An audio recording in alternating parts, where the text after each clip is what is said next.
आप देख रहे हैं आई विजन नेटवर्क और ये है सिटी चैनल।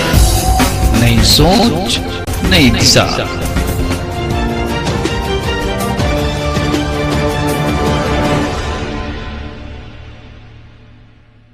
सबको नमस्कार, मैं हूं भूपेंद्र। आप देख रहे हैं सिटी चैनल। समय हो चला है समाचारों का। आइए एक नजर डालते हैं जमुई जिला की ताजा तरीन खबरों पर। अब जमुई जिला वासियों को पहले से अधिक सावधान रहने की जरूरत। जिलाधिकारी लॉकडाउन पार्ट 3 को लेकर जमुई के जिलाधिकारी धर्मेंद्र कुमार ने समाहरणालय स्थित संवाद कक्ष में एक प्रेस वार्ता का आयोजन किया। इस क्रम में उन्होंने जमुई जिला की वर्तमान परिस्थितियों को लेकर विशेष बातचीत की। बातचीत के क्रम में उन्होंने कहा कि जमुई अवश्य ग्रीन जोन में शामिल है, लेकिन जमुई जिला के इर्द गिर्द के सभी पड़ोसी जिले में कोरोना संक्रमितों की संख्या तेजी से बढ़ रही है। इसलिए हम लोगों को पहले से अधिक सावधान रहना है, सतर्क रहना है और यही कारण है कि लॉकडाउन 3 के दौरान भी जमुई जिला में कोई छूट नहीं दी जाएगी। प्रेस वार्ता के दौरान जमुई के एसपी डॉक्टर इनामुल हक मेमू, डीएसपी रामपुकार सिंह, एसडीओ लखींद्र पासवान, प्रभारी जिला एवं सूचना पदाधिकारी भीम शर्मा, एसएसपी कमांडेंट विनय कुमार आदि मौजूद थे। जमुई से राकेश कुमार के साथ अभिषेक सिन्हा की रिपोर्ट।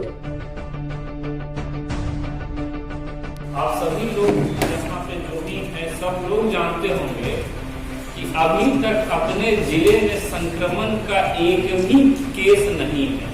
270 के आसपास जांच हुआ है, जिसमें 38 लोगों का जांच रिपोर्ट नहीं आया है अभी तक। वो हम लोगों ने लास्ट डे भेजा है।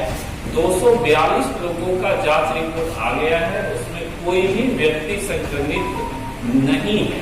तो हर एक रिपोर्ट निगेटिव आया है और इसी रीजन से हमें ग्रीन जोन में भी रखा गया है। लेकिन ग्रीन जोन में रखने के बावजूद हमारा एरिया जो है वो काफी संवेदनशील इसलिए हो जाता है क्योंकि आसपास के सभी जिले जो है वहाँ कोई ना कोई संक्रमण का केस है।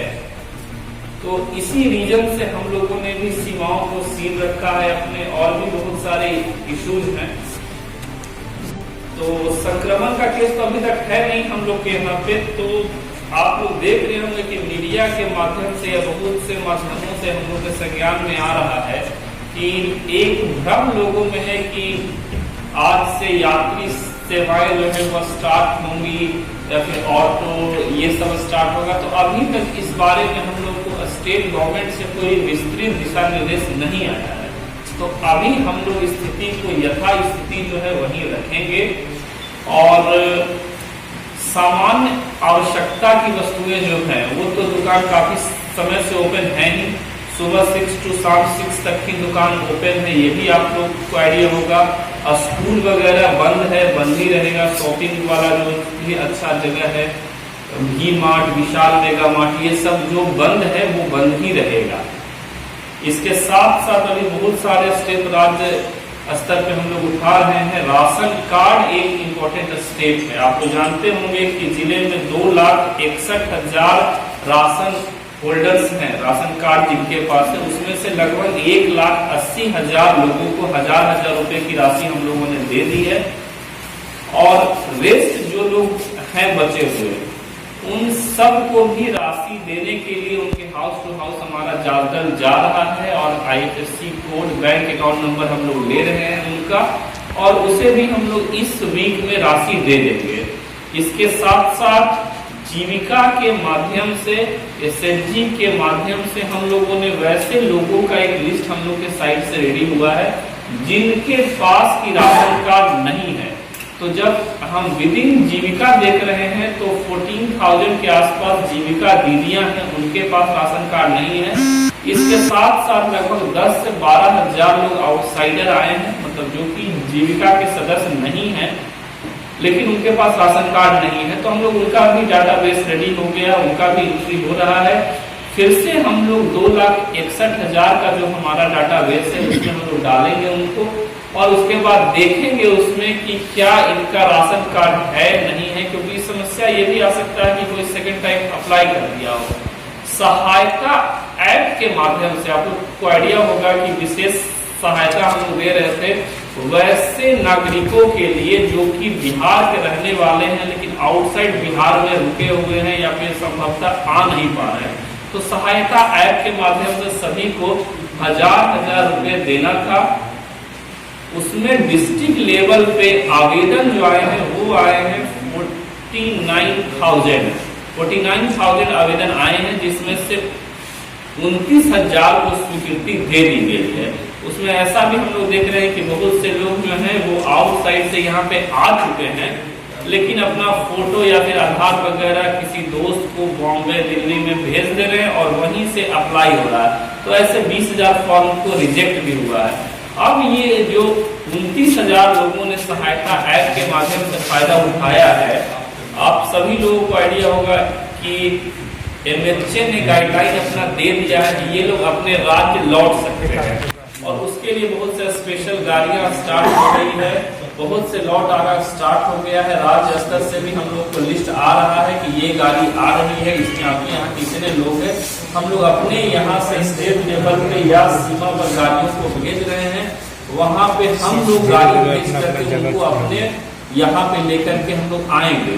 जब हम लोग जिला स्तर पे लेके आएंगे तो सिर्फ हमारा स्टेडियम जो है, स्टेडियम में हम लोग फर्स्ट स्क्रीनिंग उनका हेल्थ का रखेंगे।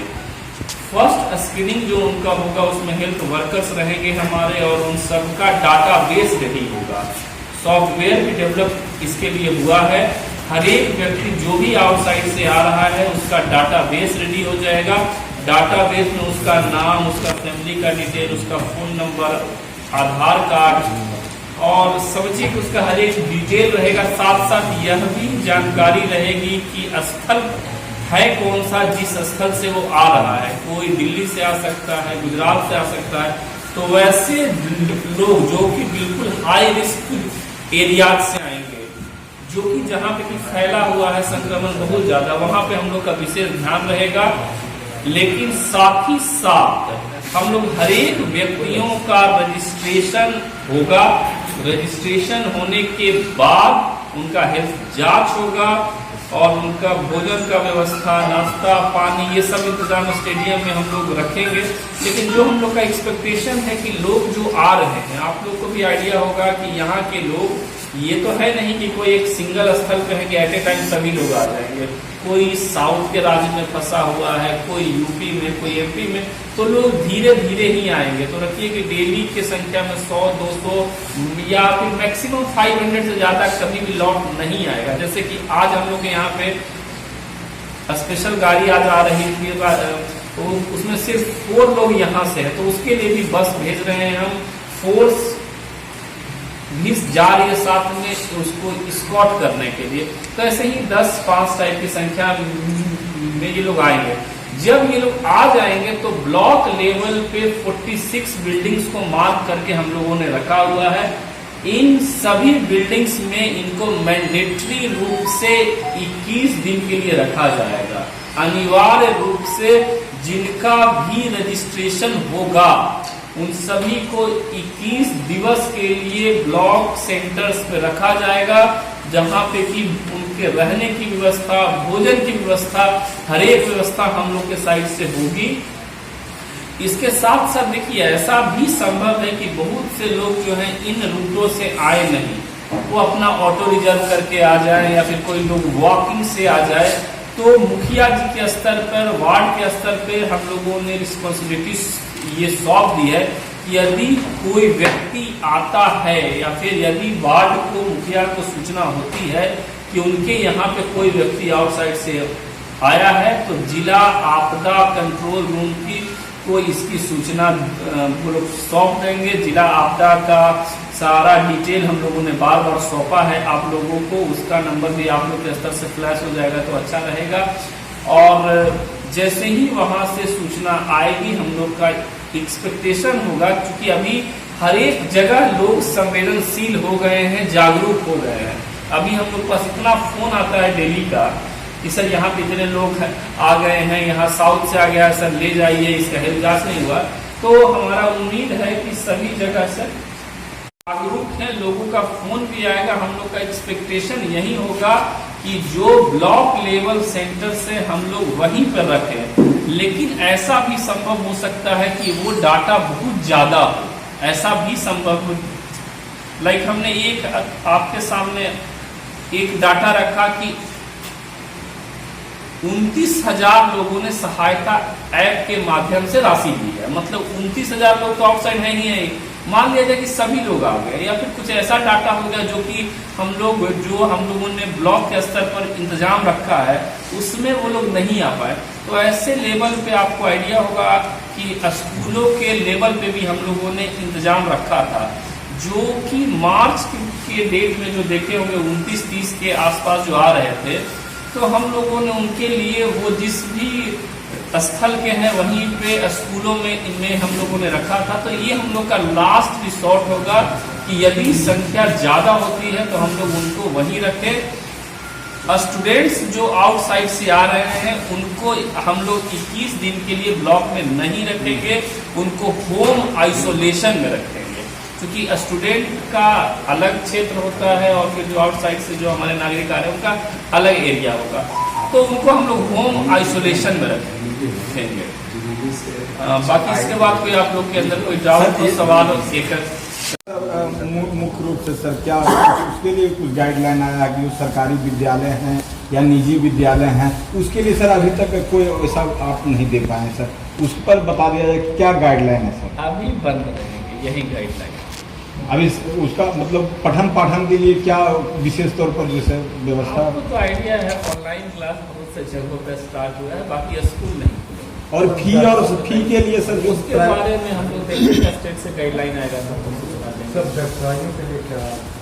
व्यवसायियों के लिए तो हम लोग व्हाट्सएप ग्रुप रखा है और जो भी उसका इंतजाम होता है वो लोग देख रहे हैं उसको। अच्छा, वैसे बातचीत हो रही है।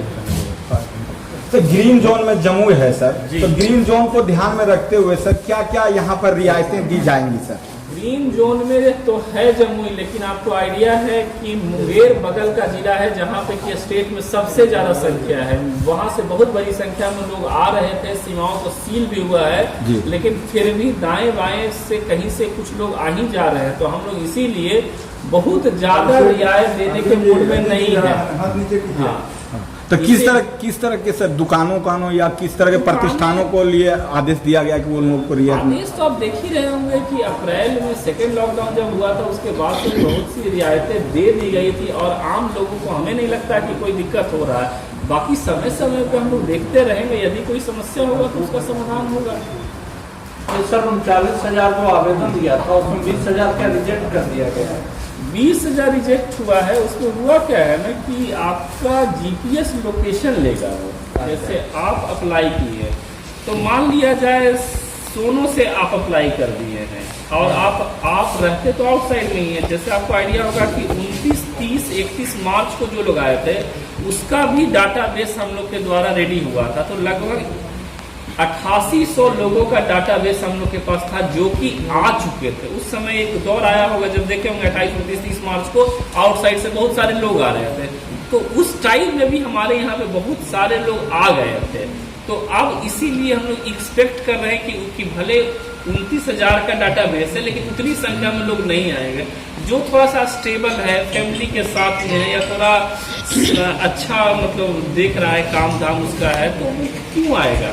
ठीक है, तो ऐसा आवश्यक बिल्कुल नहीं है। सेकंड चीज है कि यदि थोड़ा भी लॉकडाउन में और ज्यादा होता है उन लोग को रियायत, तो बहुत से फैक्ट्रीज स्टार्ट होंगे, बहुत जगह पे आउटसाइड काम स्टार्ट हो जाएगा, तो ऐसा लोग आपके स्टेट में लौट के नहीं आएगा।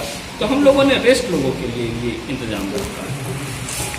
फ्री हो गया तो वहाँ पर भीड़ है, उसके लिए क्या किया जा रहा है? नहीं, उसके लिए लॉकडाउन इम्प्लीमेंट होगा। ग्रीन जोन के कारण एक थोड़ा सा तो डाउट आया है, इसीलिए हम लोगों ने आज स्पेशल तौर पर आप लोग के साथ ये रखी है।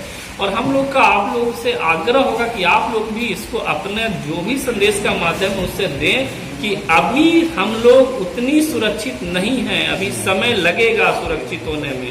आसपास के सभी एरियाज जो हैं, जोन जो है रेड जोन में आ रहे हैं, तो ऐसी स्थिति में यहाँ के लोगों का संयम ही है जो हम लोग रुके हुए हैं। तो जो उनका संयम है उसको वो लोग ऐसे ही रखें, और कहीं पे भी लॉकडाउन का उल्लंघन होगा तो जो सख्ती हम लोग का अभी था वही सख्ती आगे भी रहेगा।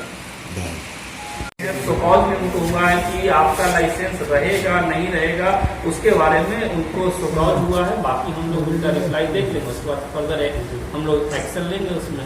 जितने सर जो पॉजिटिव मरीज थी, हाँ, उसके बाद जितने लोगों का सैंपल गया, क्या सभी का रिपोर्ट निगेटिव आया है।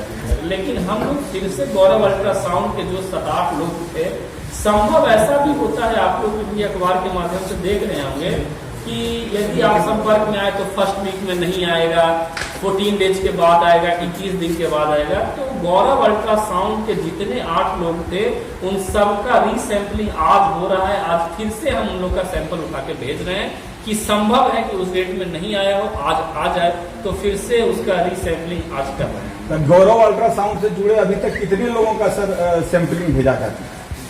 एग्जैक्ट डाटा तो प्रशांत जी नहीं है, लेकिन हमें उम्मीद है कि 40 के आसपास में हम लोगों के द्वारा जिसका निगेटिव आया। जैसे सर मैं इसका लाइव हूँ, मैं बता दूं, आधा स्टैंड पर शाम होते ही मात्र एक जवान रहता है या दिन में भी। इसके बाद सर बुधमन तालाब, जहाँ से लोगों का इधर उधर से आना जाना हो सकता है। उसका कारण हुआ बहुत जगह, जैसे CSP कहीं खुला वहाँ तोड़ देना। नहीं तो एक ही जवान सर है मात्र वहाँ। सर लखीसराय और जमुई सीमा के बीच में बैरियर नहीं है सर ब्रैकेटिंग का? उसका तो अतिथि पैलेस पे है ही आना, तो फाइनल उसको उधर ही है। उसके बाद या दूसरा रास्ता आके हमारे आवास के सामने आएगा, वहाँ सर एक बार देखा जाए, हम लोग देखते हैं। जो यहाँ के जो पदाधिकारी हैं अन्य जिलों में भी रह रहे हैं, हाँ, वो आना जाना उनका चल रहा है। नहीं ऐसा जैसे लास्ट डे ही उन्होंने जो सवाल उठाया कि देवघर से हमारा ही स्टाफ कल आ रहा था सीमा पर, SHO ने उसको रोक कर full day and night gel में रखा है, फुल डे एंड नाइट कि हम नहीं जाने आने देंगे। तो हम लोग सख्त है, यदा कदा कहीं छोटा मोटा इंसिडेंट होता है तो हम लोग अपने सेक्शन उठा भी रहे हैं, लेकिन रूल यही है या फिर आदेश यही है कि अप डाउन नहीं होगा। सर नगर परिषद से जो छिड़काव किया जाता है, हाँ, उसका क्या है कि सिर्फ रोड नाला में है या गली में भी जाना चाहिए? गली में भी जाना चाहिए। नगर परिषद का हम देख लेते हैं एक बार फिर से। वहीं जमुई के जिलाधिकारी धर्मेंद्र कुमार ने Jamui administration and media group में एक पोस्ट के माध्यम से जमुई जिला की वर्तमान स्थिति को बताने की कोशिश की है। और हाँ, बेल आइकन दबाना ना भूलें ताकि आप तक हमारे वीडियो की नोटिफिकेशन पहुंचती रहे। आप अपना सुझाव हमें कमेंट बॉक्स में दे सकते हैं। हमारे साथ जुड़ने के लिए शुक्रिया।